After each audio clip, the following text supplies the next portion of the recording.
Ang daming tao sa church pero hindi lahat naglilingkod. Daming uma-attend, lalo na kung mega church ang iyong pinupuntahang simbahan, pero napakaliit na bahagdan lang ng mga taong uma-attend ang actually naglilingkod at ginagawa yung kanilang parte sa tinatawag nating Great Commission. At kung ikaw ay isang Kristiyano na matagal nang nag-church, pero hanggang ngayon ay parang wala kang lakas ng loob para gamitin ng Panginoon ang iyong buhay, watch this video dahil pag-uusapan natin yan this week. That's coming up here on Pursuing the Savior.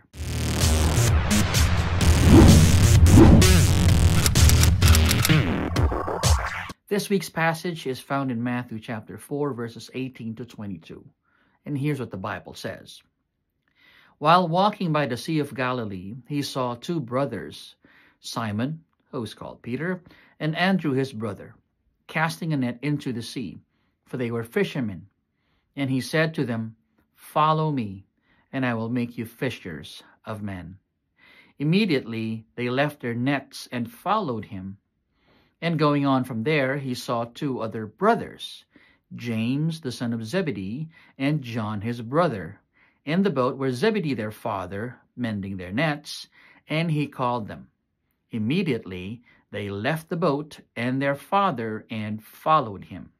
At sa bahaging ito, makikita natin kung paano tinawag ng Panginoong Jesus yung apat sa kanyang 12 mga disipulo. Ito nga ay sina Andrew and Peter and James and John.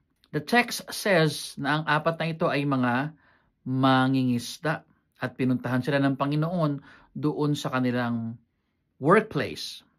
And there are three interesting things na aking napansin dito sa passage na ito, especially when you consider the cultural and historical aspects ng teksto. Number one, Jesus breaks the norm. Ang sistema ng mga panahong iyon ay ang estudyante ang pipili ng kanyang magiging rabbi.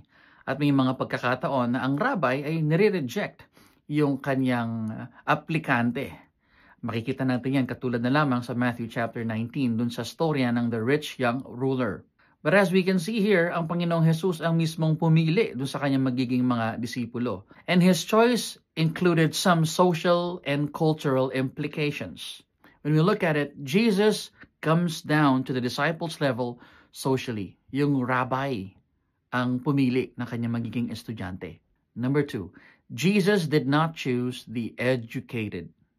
Kita natin sa teksto na hindi yung mga hasa ng mga eskriba o mga pariseyo ang pinili ng Panginoong Jesus, kung hindi kinuha niya yung mga ordinaryong mga mamamayan katulad ng mga mangingisda. At iniisip ko kung pinili ng Panginoong Jesus yung mga eskriba, ay napakaraming mga bagay na kailangang i-unlearn ng mga taong yon para makuha nila itong mga bagong katuruan ng Panginoong Jesus. Jesus is introducing something new, and having an old and non-working mindset will not be compatible with this new teaching. Instead, pinili ng Panginoon yung may mga practical skills, katulad ng isang mangingisda. And the only thing that needed to be done was for them to be redirected. Magagamit pa rin naman nila yung kanilang mga skills, only this time ay meron na silang tamang purpose.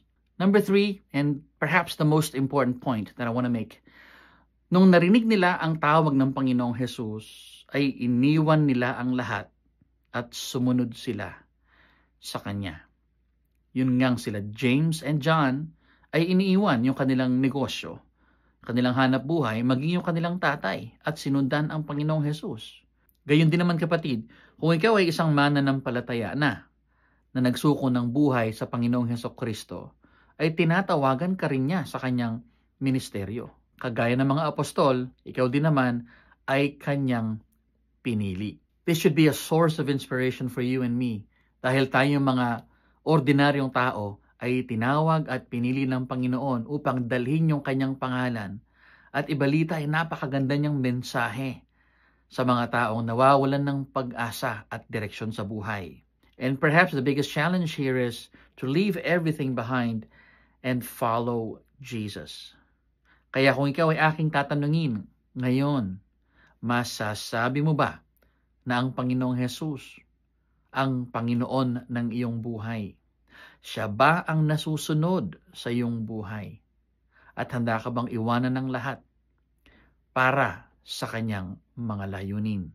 I hope that once and for all, you would stand up and decide to follow Jesus and tell people that Jesus died for them, that they might be forgiven of their sins and given eternal life. Tanong ko lang dito, kailan mo ito sisimulan?